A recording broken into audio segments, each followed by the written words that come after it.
Everybody, welcome back to our channel. ఈరోజు వీడియోలో మన డైలీ లైఫ్లో మనం మాట్లాడుకునే వాక్యాలను ఇంగ్లీష్లో ఎలా చెప్పాలో కొన్ని ఎగ్జాంపుల్ సెంటెన్సెస్ ద్వారా తెలుసుకుందాం. మీరైతే ముందుగా వీడియోని స్కిప్ చేయకుండా ఎండ్ వరకు చూడడానికి ప్రయత్నించండి. నా వీడియో కనుక మీకు నచ్చినట్లయితే లైక్ చేయండి, షేర్ చేయండి, అలాగే సబ్స్క్రైబ్ చేయడం మాత్రం మర్చిపోవద్దు. Okay, let's go to the topic. First word, నాకు ఇష్టం లేకపోయినా అనేదాన్ని even though I did not want to. Even though I did not want to అంటే నాకు ఇష్టం లేకపోయినా. ఈ వర్డ్ని మనం మన డైలీ లైఫ్లో చాలా సందర్భంలో యూజ్ చేస్తూ ఉంటాం కదా. సో ఈ వర్డ్కి సంబంధించిన కొన్ని ఎగ్జాంపుల్ సెంటెన్సెస్ అనేవి చూద్దాం. సో ఫస్ట్ సెంటెన్స్, నాకు ఇష్టం లేకపోయినా లోన్ తీసుకోవాల్సి వచ్చింది. అంటే నాకు ఇష్టం లేకపోయినా కూడా లోన్ తీసుకోవాల్సి వచ్చింది అని చెప్పాలనుకున్నప్పుడు even though I did not want to I had to take a loan. Even though I did not want to అంటే నాకు ఇష్టం లేకపోయినా I had to take a loan అంటే లోన్ తీసుకోవాల్సి వచ్చింది అని. అదేవిధంగా నెక్స్ట్ వన్, నాకు ఇష్టం లేకపోయినా ఆ మొబైల్ కొనాల్సి వచ్చింది అని చెప్పాలనుకున్నప్పుడు even though I did not want to I had to buy that mobile. Even though I did not want to అంటే నాకు ఇష్టం లేకపోయినా I had to buy that mobile అంటే ఆ మొబైల్ కొనాల్సి వచ్చింది అని. అదేవిధంగా నెక్స్ట్ వన్, నాకు ఇష్టం లేకపోయినా వాళ్ళని కలవాల్సి వచ్చింది. నాకు ఇష్టం లేకపోయినా సరే వాళ్ళని కలవాల్సి వచ్చింది అని ఇలా చెప్తూ ఉంటారు కదా. సో దీన్ని ఇంగ్లీష్లో even though I did not want to I had to meet them. Even though I did not want to అంటే నాకు ఇష్టం లేకపోయినా I had to meet them అంటే వాళ్ళని నేను కలవాల్సి వచ్చింది అని. అదేవిధంగా నెక్స్ట్ వన్, నాకు ఇష్టం లేకపోయినా అన్నీ భరించాల్సి వచ్చింది అని చెప్పాలనుకున్నప్పుడు even though I did not want to I had to tolerate everything. Even though I did not want to అంటే నాకు ఇష్టం లేకపోయినా I had to tolerate everything అంటే అన్నీ భరించాల్సి వచ్చింది అని. అదేవిధంగా లాస్ట్ వన్, నాకు ఇష్టం లేకపోయినా అక్కడ పని చేయాల్సి వచ్చింది అని నాకు ఇష్టం లేకపోయినా కూడా అక్కడ వర్క్ చేయాల్సి వచ్చింది అని చెప్పాలనుకున్నప్పుడు even though I did not want to I had to work there. Even though I did not want to I had to work there అంటే నాకు ఇష్టం లేకపోయినా సరే అక్కడ పని చేయాల్సి వచ్చింది అని. సో ఈ విధంగా మనం నాకు ఇష్టం లేకపోయినా అనే వర్డ్ని తీసుకొని దానికి సంబంధించిన కొన్ని రిలేటెడ్ ఎగ్జాంపుల్స్ అనేవి చూసాం కదా. నెక్స్ట్ వర్డ్ ఒకసారి చూడండి, నేను తీవ్రంగా ప్రయత్నిస్తున్నాను. ఈ వర్డ్ని కూడా మనం చాలా సందర్భంలో యూజ్ చేస్తూ ఉంటాం కదా. అంటే ఫర్ ఎగ్జాంపుల్, ఐస్ క్రీమ్ తినడానికి నేను తీవ్రంగా ప్రయత్నిస్తున్నాను, ఈ విధంగా అనమాట. సో ఈ వర్డ్కి సంబంధించిన మరికొన్ని ఎగ్జాంపుల్ సెంటెన్సెస్ అనేవి చూద్దాం. సో ఫస్ట్ వన్, విషయాలను చక్కదిద్దడానికి నేను తీవ్రంగా ప్రయత్నిస్తున్నాను అనేదాన్ని I am desperate to make things right. I am desperate అంటే నేను తీవ్రంగా ప్రయత్నిస్తున్నాను. ఎందుకు అంటే విషయాలను చక్కదిద్దడానికి అనేదాన్ని to make things right. To make things right అంటే విషయాలను చక్కదిద్దడానికి. అదేవిధంగా నెక్స్ట్ వన్, ఈ పరిస్థితి నుండి తప్పించుకోవడానికి నేను తీవ్రంగా ప్రయత్నిస్తున్నాను. దీని ఇంగ్లీష్లో I am desperate to escape this situation. I am desperate అంటే నేను తీవ్రంగా ప్రయత్నిస్తున్నాను. టు ఎస్కేప్ దిస్ సిచ్యువేషన్ అంటే ఈ పరిస్థితి నుండి తప్పించుకోవడానికి.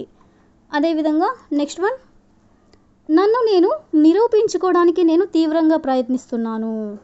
అంటే నన్ను నేను ప్రూవ్ చేసుకోవడానికి నేను తీవ్రంగా ప్రయత్నిస్తున్నాను అని చెప్పాలనుకున్నప్పుడు I am desperate to prove myself. I am desperate అంటే నేను తీవ్రంగా ప్రయత్నిస్తున్నాను. టు ప్రూవ్ మై సెల్ఫ్ అంటే నన్ను నేను నిరూపించుకోవడానికి. అదేవిధంగా నెక్స్ట్ వన్, విరామం కోసం నేను తీవ్రంగా ప్రయత్నిస్తున్నాను అనేదాన్ని I am desperate for a break. I am desperate for a break అంటే విరామం కోసం నేను తీవ్రంగా ప్రయత్నిస్తున్నాను అని. అదేవిధంగా నెక్స్ట్ వన్, ఇంటికి వెళ్ళడానికి నేను తీవ్రంగా ప్రయత్నిస్తున్నాను అనేదాన్ని I am desperate to go home. To go home అంటే ఇంటికి వెళ్ళడానికి. ఐ ఆమ్ డెస్పరేట్ అంటే నేను తీవ్రంగా ప్రయత్నిస్తున్నాను.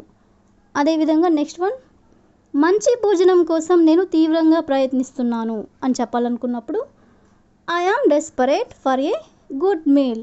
ఫర్ ఏ గుడ్ మీల్ అంటే మంచి భోజనం కోసం ఐఎమ్ డెస్పరేట్ అంటే తీవ్రంగా ప్రయత్నిస్తున్నాను. అదేవిధంగా నెక్స్ట్ వన్, సరదాగా ఏమైనా చేయడానికి నేను తీవ్రంగా ప్రయత్నిస్తున్నాను అని చెప్పాలనుకున్నప్పుడు I am desperate to find something fun to do. I'm desperate అంటే నేను తీవ్రంగా ప్రయత్నిస్తున్నాను. To find something fun to do అంటే సరదాగా ఏమైనా చేయడానికి అని. అదేవిధంగా లాస్ట్ వన్, ఐస్ క్రీమ్ తినడానికి నేను తీవ్రంగా ప్రయత్నిస్తున్నాను అని చెప్పాలనుకున్నప్పుడు I am desperate to eat ice cream. I am desperate to eat ice cream అంటే ఐస్ క్రీమ్ తినడానికి నేను తీవ్రంగా ప్రయత్నిస్తున్నాను అని. సో ఈ విధంగా మనం తీవ్రంగా ప్రయత్నించడం అనే వర్డ్ని కూడా తీసుకొని కొన్ని ఎగ్జాంపుల్స్ అనేవి చూసాం కదా. నెక్స్ట్ వర్డ్ ఒకసారి చూడండి. కేకలు వేయడం. కేకలు వేయడం అనేదాన్ని ఎల్డ్. ఎల్డ్ అంటే కేకలు వేయడం అంటే ఫర్ ఎగ్జాంపుల్ ఆమె నాపై కేకలు వేసింది. అదేవిధంగా మీరు నాపై ఎందుకు కేకలు వేస్తున్నారు అంటే ఈ విధంగా అనమాట. సో ఈ విధంగా కేకలు వేయడం అనే వర్డ్ని తీసుకొని దానికి సంబంధించిన కొన్ని రిలేటెడ్ ఎగ్జాంపుల్స్ అనేవి చూద్దాం. సో ఫస్ట్ సెంటెన్స్, నాపై కేకలు వేయకు.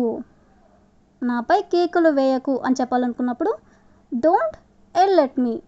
డోంట్ ఎల్ ఎట్ మీ అంటే నాపై కేకలు వేయకు. అదేవిధంగా నాపై కేకలు వేయడం ఆపు.